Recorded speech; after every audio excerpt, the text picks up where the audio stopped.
Welcome back to Halloween and Christmas 3. I'm Adam J. Today we're going to take a look at yet another movie I managed to check out in theaters this year before COVID hit the US. Underwater stars Kristen Stewart, Jessica Henwick, Vincent Cassel, and a smattering of others as a crew in an underwater facility when all hell breaks loose. As they try to escape back to the surface, they discover that things are not what they appear at the bottom of the ocean. Now, going into this film, I had very low expectations. I had heard several very unpromising reviews, and I just did not hype myself up for this film at all. I figured, okay, if anything, it'll just be a little time waster, what the hell.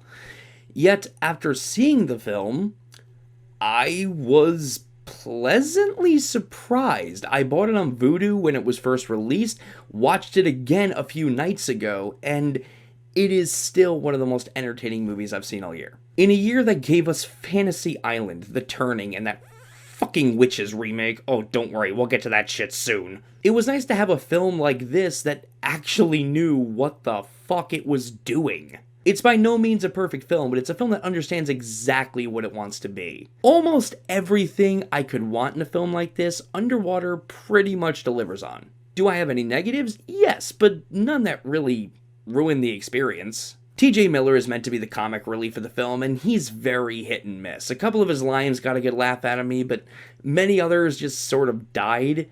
Then again, that's pretty much TJ Miller in any movie for me. He can be funny, but only when given the right material. While I love the inspiration taken from movies like Sphere, Alien, and The Abyss, I can acknowledge that because it borrows heavily in areas, it can get predictable in spots. There were areas in the film where I knew exactly what was going to go down in the story, but to the film's credit, there were also moments that were completely unexpected. Like, for example, if you've ever wanted to see a guy literally explode due to water pressure in his suit, well, yeah, this is the movie for you. And in all fairness, the movie isn't really predictable in terms of who's going to live and who's going to die. Everyone, for the most part, gets equal screen time. Yeah, honestly, I don't have a lot of complaints for this film, and I expected to have a ton. Even my few complaints feel like small potatoes in the grand scheme of things.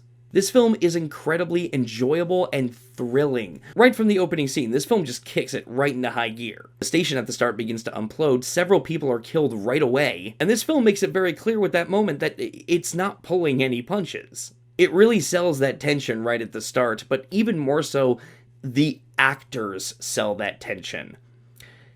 Kristen Stewart, a lot of people, including myself, have given her an ungodly amount of shit for the Twilight films. Now, her performances in those films are terrible. That being said, when you really take the time to watch them, anyone stuck with the roles of Bella Swan or Edward Cullen, they were gonna suck. It didn't matter who had those roles. They would be terrible. Anyone in those roles would be awful. Kristen Stewart in movies like American Ultra, Camp X-Ray, and The Runaways has proven she can be a great actress. And Underwater is really no exception to this. She sells her constant state of stress and unease throughout this film. Whether it be a thrilling moment or a dramatic moment, she is simply great. She nails this part. And that is something that even the most diehard Twilight haters can't take away from her. Vincent Cassel and John Gallagher Jr. also do good work with the material given to them. Vincent Cassel is one of those actors who I honestly believe is just great in anything, and while Underwater isn't on par with, say, Black Swan, Vincent Cassel still gives everything to this performance. This is an actor who seriously never phones it in. Another standout performance for me was Jessica Henwick, who you may remember from Iron Fist. She plays this character who's freaking out at every corner, thinking she's gonna die, and it's through this experience that she grows into a more confident character. Now, I want to talk about this, because this is very important for a film like this to understand, because if this part tanks, then the whole thing tanks.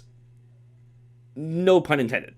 Let me just make this clear. Characters like Ripley, Laurie Strode, and even Sarah Connor are not badasses because they are fearless. It's actually quite the opposite. They are badasses because they go into certain danger even though they are scared. Even though they are deathly afraid of the thing they are going up against, they still go into it. Whether it's a matter of want or a matter of just pure survival, that is the definition of bravery. The writers clearly understood that while writing some of the characters in this film, and it clearly shows on screen. The atmosphere in this film is phenomenal. The set designs, the tiny details of the wreckage and debris, and even the monsters all help give this film a unique feel, despite the obvious homages to films like Alien. For those who don't know, Alien is my favorite horror film. It always has been. So if you're looking for inspiration, in my opinion, Ridley Scott's masterpiece ain't really a bad place to go.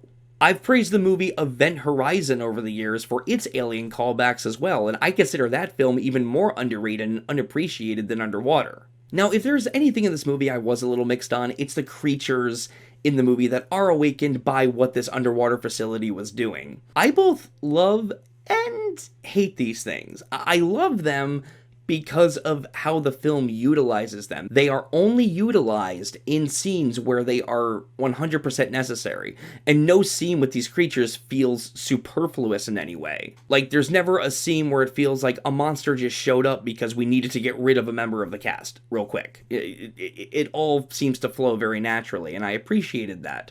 That's all good. But for me, it's the look of the monsters that really doesn't do much for me. I don't know, maybe I'm just too spoiled by the works of Stan Winston and H.R. Giger, but I just don't find them that visually interesting.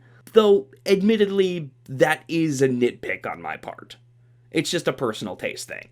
Overall, I fucking loved Underwater. I thought this movie was such a refreshing breath of fresh air, a film that understands how to build on itself, how to build on its rising tension, and how to properly utilize its characters throughout its plot. It's not perfect, admittedly, and yes, it does take influence from several other films, but considering it took influence from films that were nothing short of wonderful, I can't really say I blame it.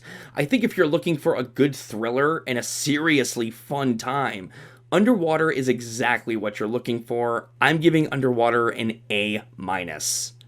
And yes, I liked this more than The Invisible Man, okay? Newsflash, I really don't give a shit what people have to say about it. You douchebags on Twitter can all suck my fucking nuts. So have you seen Underwater? What did you think of it? Please let me know in the comments, and please subscribe if you'd like to see more.